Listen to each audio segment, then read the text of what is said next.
রাব্বিল আলামিন আর রহমানির রহিম মালিকি ইয়াউমিদ্দিন ইয়্যাকা না'বুদু ওয়া ইয়্যাকা নাস্তাঈন ইহদিনাস সিরাতাল মুস্তাকিম সিরাতাল লাযীনা আন'আমতা আলাইহিম গায়রিল মাগদুবি আলাইহিম ওয়ালাদ-দাল্লিন।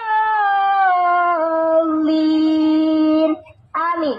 অর্থ: পরম করুণাময় এবং অসীম দয়ালু মহান আল্লাহর নামে শুরু করছি। সকল প্রশংসা জগৎ সময়ের প্রতিপালক আল্লাহরই, যিনি দয়াময় এবং পরম দয়ালু, যিনি বিচার দিনের মালিক। আমরা শুধু তোমার ইবাদত করি এবং তোমার কাছে সাহায্য প্রার্থনা করি।